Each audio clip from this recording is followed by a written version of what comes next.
poesia ou poema? O que está certo? Como a gente fala? Hoje o Literatirateima vai sanar essa dúvida. Enzo, roda a vinheta.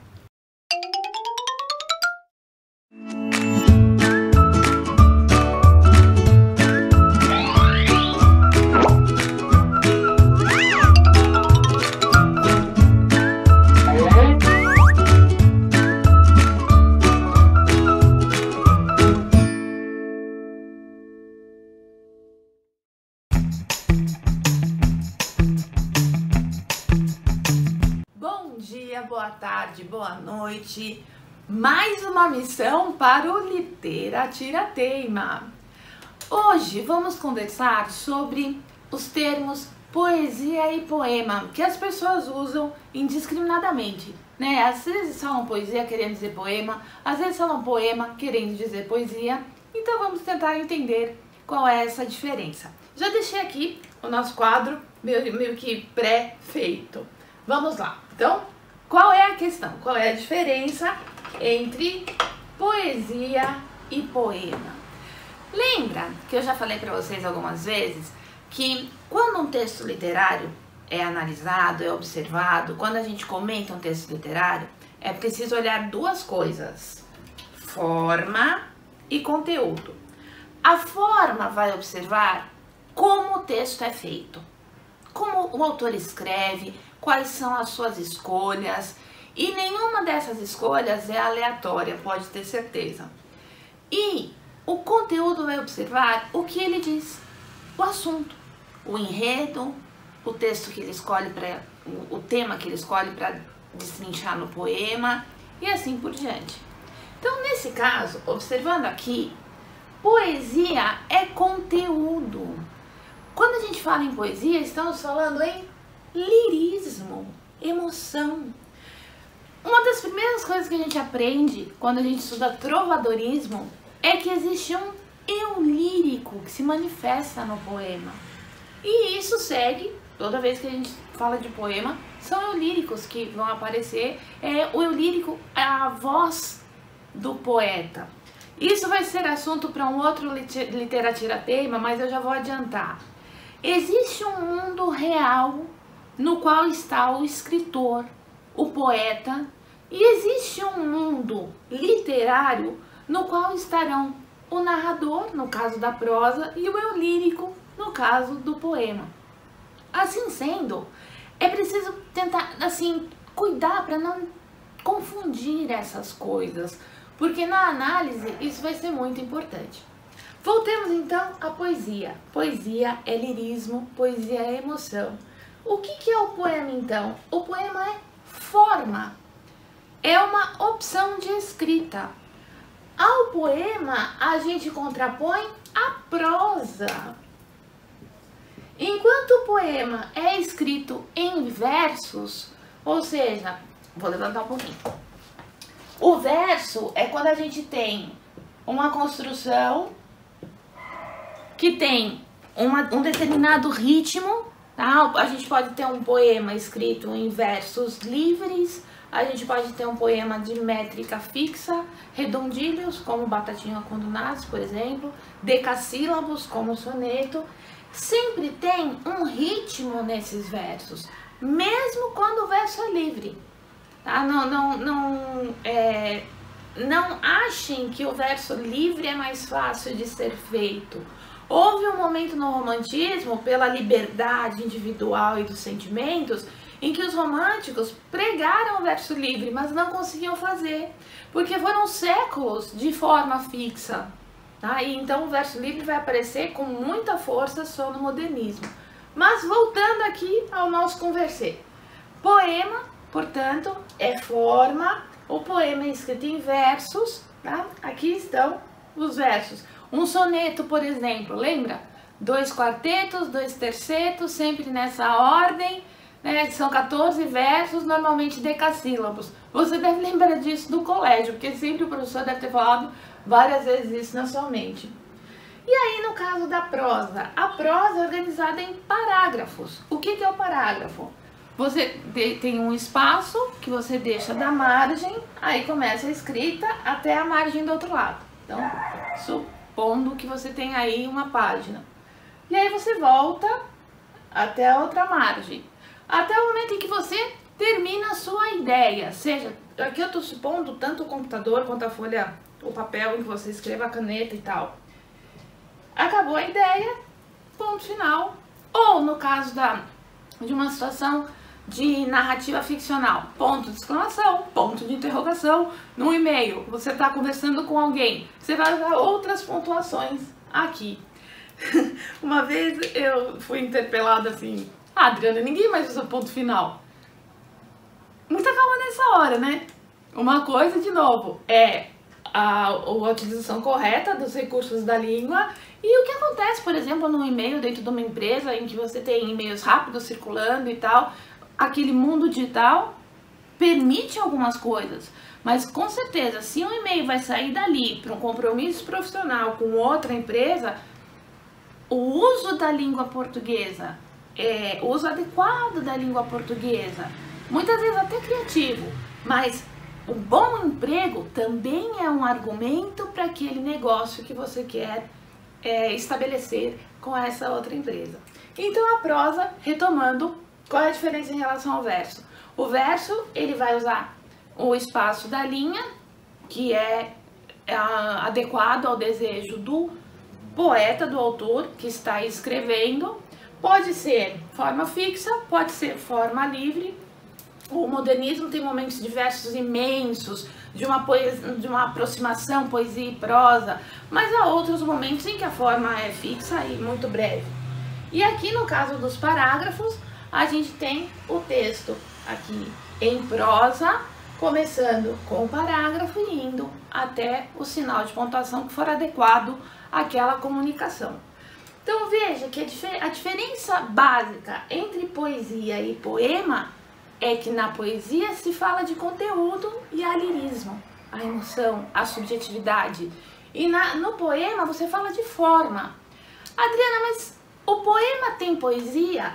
O poema pode ter poesia ou não. A gente acha que sempre que se escreve um poema haverá sentimento. Não, o poema pode ser engajado, ele pode ter denúncia. Aí eu trouxe textos para ilustrar isso. Por exemplo, Vinícius de Moraes com o Soneto da Fidelidade. Nós conhecemos, mas só para ficar assim bem marcada a questão do poema com poesia. Enzo, dá para ver só a estrutura? Não precisa fixar o texto, só para perceber aí que nós temos um soneto, né, 2 quartetos, 2 tercetos, e que o verso é utilizado até o ponto que o poeta quer. No caso, ele quer versos decassílabos. Então, assim vai ser. Veja se tem poesia neste poema. Soneto de Fidelidade, de 1946, Vinícius de Moraes. De tudo ao meu amor serei atento, antes e com tal zelo e sempre tanto, que mesmo em face do maior encanto, dele se encante mais o pensamento. Quero vivê-lo em cada vão momento, e em seu louvor espalhar meu canto, e rir meu riso e derramar meu pranto, ao seu pesar ou seu contentamento. E assim, quando mais tarde me procure, quem sabe a morte, a angústia de quem vive, quem sabe a solidão, o fim de quem ama, eu possa me dizer do amor que tive, que não seja imortal, posto que é chama, mas que seja infinito, enquanto dure. Não é só que ele casou 8 vezes, né? Percebe? Isso é muito lirismo, muito lirismo. Agora perceba, um poema sem lirismo. A presença ou a ausência de lirismo não determinam a qualidade do texto, tá? Além do fato dele não ter lirismo, Enzo, dá pra só mostrar? Esse aqui tem versos livres. Não há métrica constante, como a gente viu no texto do Vinícius. Cada verso tem o tamanho de acordo com o objetivo que o poeta teve. Ah, Adriana, mas isso tem ritmo? Tem métrica? Tem. Só que é diferente de você trabalhar com a forma fixa. Ferreira Goulart. Aqui, veja, eu tenho toda a poesia do Ferreira Goulart. O meu livro do Vinícius está em Nárnia, tá? Depois que... vai aparecer em algum lugar a capinha, mas depois que eu voltar eu mostro pra vocês. Bem, Ferreira Goulart, não há vagas. O preço do feijão não cabe no poema. O preço do arroz não cabe no poema. Não cabem no poema o gás, luz, telefone, a sonegação do leite, da carne, do açúcar, do pão. O funcionário público não cabe no poema com seu salário de fome, sua vida fechada em arquivos. Como não cabe no poema o operário que esmerila seu dia de aço e carvão nas oficinas escuras. Porque o poema, senhores, está fechado, não há vagas. Só cabe no poema o homem sem estômago, a mulher de nuvens, a fruta sem preço. O poema, senhores, não fede nem cheira. Percebe que não tem lirismo? Não tem. Não é emocional, mas é um soco no estômago. É um momento de crítica forte à vida no país. O Ferreira Goulart sempre foi engajado. Então, é um poema, tem qualidade? Lógico que sim, mas não tem lirismo. É um poema que não tem poesia. Na prosa, veja aqui, eu coloquei organizado em parágrafos, a prosa com poesia e prosa sem poesia. A prosa sem poesia é o que a gente lê todo dia no jornal. É o que você lê no site, no portal. A notícia. É claro que há jornalistas e jornalistas. Você tem um jornalista que escreve de um jeito mais criativo, elaborado, dependendo da função, não, digo, do lugar que ele ocupa, dentro do veículo em que ele está, ele tem mais liberdade para escrever. Eu sou jornalista, eu não acho que nunca comentei a minha formação. Eu fiz jornalismo e fiz letras também, né? Mas enveredei pela educação. Agora, tenho muitos colegas jornalistas e tal, e eu sei de gente que hoje ocupa lugares interessantes na imprensa e que tem mais liberdade para escrever. Sendo assim, pode ter poesia? Eu acho que alguns textos trazem mais metáforas que outros. Há textos do dia a dia, do cotidiano, em que é preciso noticiar. E nesse sentido, é mais interessante que o texto seja mais simples e menos elaborado. Entende? Isso não tem nada a ver com disseminar notícias falsas ou qualquer coisa assim, tá? Só tô falando do tanto que você pode explorar a linguagem ou não, de acordo com o tipo de texto que você noticia. O jornalismo esportivo permite que o repórter, o jornalista, no caso, na hora que ele escreve, use bordões, brinque um pouco mais.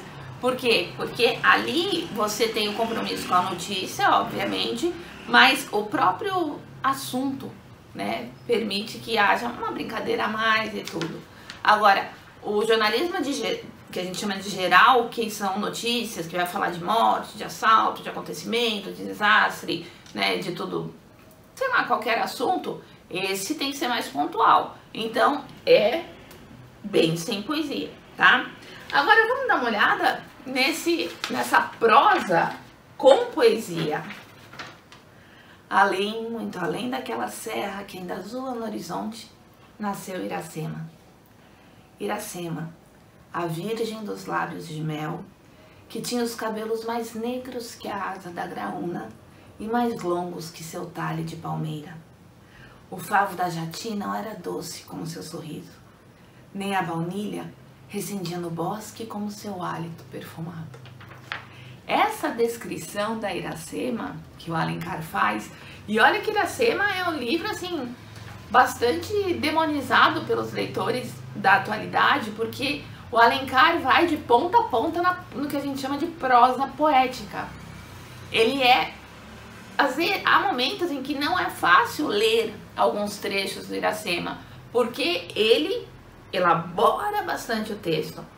Lembra que eu falei, acho que foi no último Literatira-Tema, que eu comentei que o Guarani era longo por causa do folhetim e tal. Iracema é um livro fininho, né? Certamente não foi um livro que emplacou no seu momento, mas é um livro muito bem visto. Tanto que o Mário de Andrade escreve Macunaíma com um intertexto, outro assunto para o Literatira-Tema, intertexto, um diálogo entre textos com Iracema. Quando Macunaíma nasce, então vimos o nascimento de Iracema. Quando Macunaíma nasce, ele faz uma homenagem. Mário de Andrade vai escrever assim: no fundo do Mato Virgem nasceu Macunaíma, herói de nossa gente. Além, muito além daquela serra, no fundo do Mato Virgem, nasceu Iracema, nasceu Macunaíma. Macunaíma era preto retinto e filho do medo da noite. Houve um momento em que o silêncio foi tão grande escutando o murmurejo do Arariquara, que a Índia Tapanhumas pariu uma criança feia. Essa criança é que chamaram de Macunaíma. Foi assim, um tombo, no sentido de destruiu a idealização. Mas o Mário de Andrade escreve essa obra, ele a dedica ao Alencar e agradece ao que o Alencar fez quando trabalhou Iracema. Então aqui temos, em ambos os momentos, há lirismo, viu? Mesmo quando a gente tem o Macunaíma sendo descrito como uma criança feia, há lirismo também. Não é no grau em que aparece no Iracema, mas na construção, no uso das palavras. Não é um texto de jornal, por exemplo. Amores, é isso então. Só revendo. Entre poesia e poema, primeiro, qual é a diferença? Poesia trabalha com conteúdo, poema trabalha forma. A poesia é lírica, mexe com lirismo, e o poema vai ser construído em versos, sejam eles livres ou versos de forma fixa, que podem apresentar poesia ou não. Vimos aqui o Vinícius e vimos aqui o Ferreira Goulart.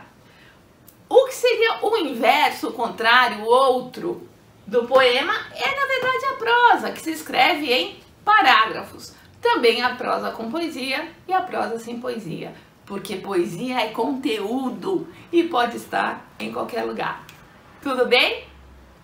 Então, se está tudo bem, escrevam aqui nos comentários para mim, dê seu like, comente, compartilhe, inscreva-se no canal, isso é muito importante para nós.